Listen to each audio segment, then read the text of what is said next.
حضرت عمر رضی اللہ تعالیٰ عنہ تاریخ اسلامی میں مثالی حکمران تھے۔ آپ کے دور خلافت کا ایک واقعہ ہے کہ ایک عیسائی جاسوس آیا، برق رفتاری سے آیا،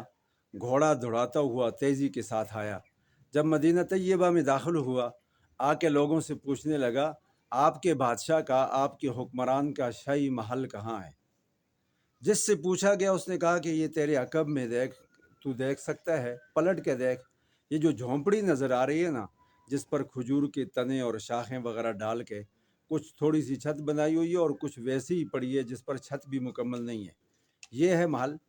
یہ ہمارے بادشاہ کا گھر ہے، امیر المومنین یہاں رہتے ہیں۔ اس نے کہا عجیب باتیں کرتے ہو، مذاق کر رہے ہو میرے ساتھ، تمہارا حکمران 22 لاکھ مربع میل کا فاتح اور اس کی یہ جھونپڑی، اس کا محل دیکھاؤ کہاں ہے؟ انہوں نے کہا اگر یقین کرنا ہے تو یہی ہے، نہیں تو کچھ دیر میں وہ آ جائیں گے، دیکھ لینا تجھے مل جائیں گے۔ جب یہ بات ہوئی تو کہنے لگا اچھا مان لیتا ہوں کہ یہی محل ہو سکتا ہے، آپ جو کہہ رہے ہیں تو یہی ہوگا، اب مجھے بتائیں وہ ہیں کہاں، میں ان سے ملنا چاہتا ہوں۔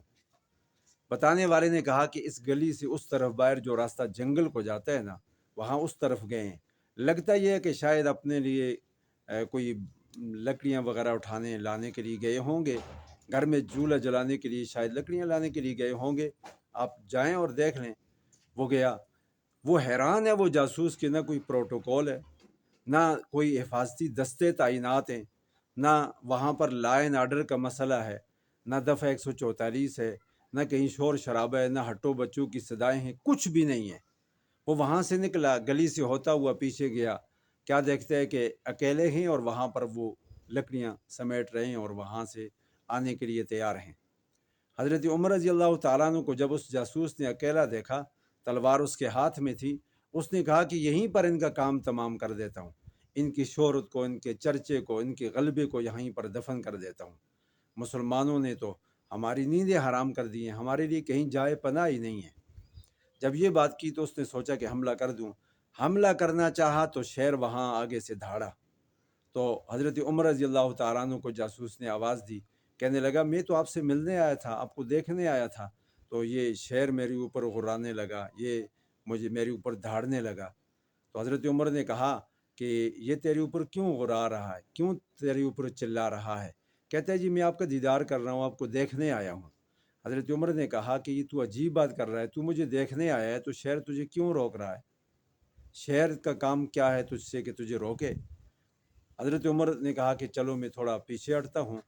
تو وہ پیچھے ہٹتے گئے، تو یہ جب آگے بڑھنے لگا تو شیر پھر اس کی طرف بڑھنے لگا، کہنے لگا کہ شیر کو روکے، میں بتاتا ہوں کہ معاملہ کیا ہے، ماجرا کیا ہے۔ بالآخر اس کو بات ماننی پڑی، کہنے لگا کہ میں اتنے دور سے سفر کر کے آیا تھا کہ آپ کی طرز زندگی کو دیکھوں، آپ کے سونے جاگنے اٹھنے بیٹھنے کو دیکھوں، آپ کے شب و روز کو دیکھوں کہ آپ کیا ہیں، آپ کرتے کیا ہیں، آپ کا نظام زندگی کیا ہے، طرز حکمرانی کیا ہے۔ اب میں نے دیکھ لیا، میں تو یہاں بھی آپ پر حملہ آور ہونا چاہتا تھا، آپ کو قتل کرنا چاہتا تھا۔